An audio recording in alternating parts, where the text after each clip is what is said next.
Hello, how are you? Welcome back to my channel. Today we are going to be making a Chinese takeaway curry sauce. This is somewhat of a cheat recipe that I found online, and I'm really curious to try it and see if it tastes like the sort of authentic restaurant curry sauce. Now this is, like I said, a cheat recipe. It takes less than 10 minutes. I'm sure it's not as involved as the real thing, but let's just see how it tastes. Let's make it, try it, and sort of compare it to what we know of the original Chinese curry sauce. Hope you enjoy this video. Let's get into the ingredients that are needed to make this recipe. For this recipe, you will need 2 cups of chicken stock. I'm actually using a vegan, meat-free chicken style stock. I just use 2 cubes diluted in 2 cups of hot water, and there it is. Then you need about 2 tablespoons of plain flour, 1 tablespoon of corn flour mixed with 2 tablespoons of water to make a slurry. Then you need about 1 tablespoon of hot curry powder. You can also use mild if you want. 1 teaspoon of Chinese style 5-spice. And you can sort of see the ingredients of the 5-spice here: fennel, Chinese cinnamon, star anise, ginger, and clove. You also need soy sauce. Light or dark is fine. The original recipe does call for dark soy sauce, but this is what I have in the house, and I'm sure it's going to be okay. In a saucepan, add about a tablespoon of olive oil and your plain flour. And then you just want to whisk the two together.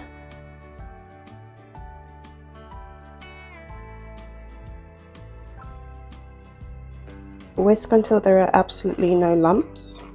And then at this point, you can add in your chicken stock.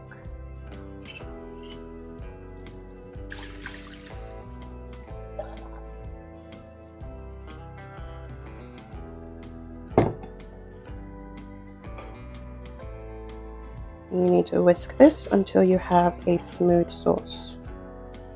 And this can take maybe 1 to 2 minutes, but just keep mixing and stirring until the sauce comes together.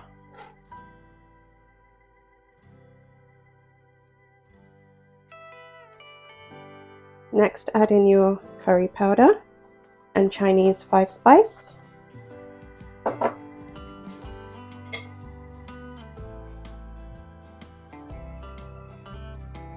And I'm just going to cook this for another 2 minutes until everything is well combined.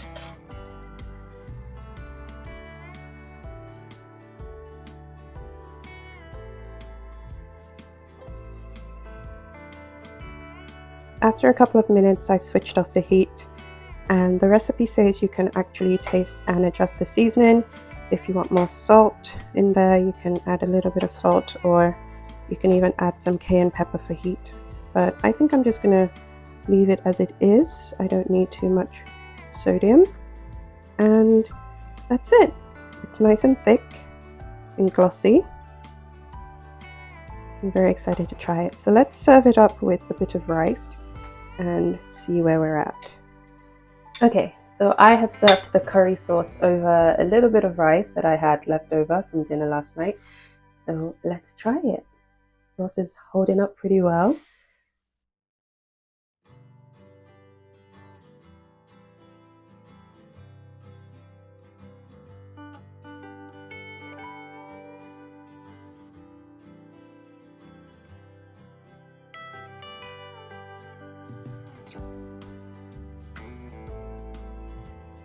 You know what?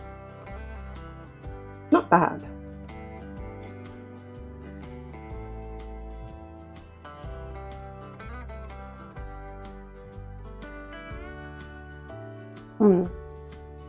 So it's close. It's very close.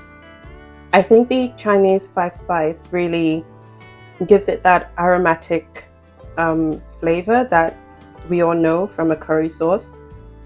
It's got the right consistency. I think the combination of the plain flour and the corn flour really helped to thicken it really nicely. The color, I mean, you can't argue with that color. That's curry sauce. And then I used hot curry powder, so it gives it just a little bit of heat, not too much, which I think perfectly balances with all the spices in the Chinese 5 spice.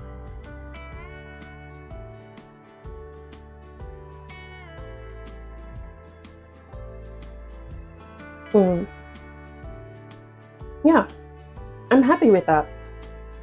I feel like if you're craving Chinese sauce and you want something quick and close to the original, then this recipe is definitely worth a try. I'm going to leave all the details for the recipe in the description below so that you can go check out the original.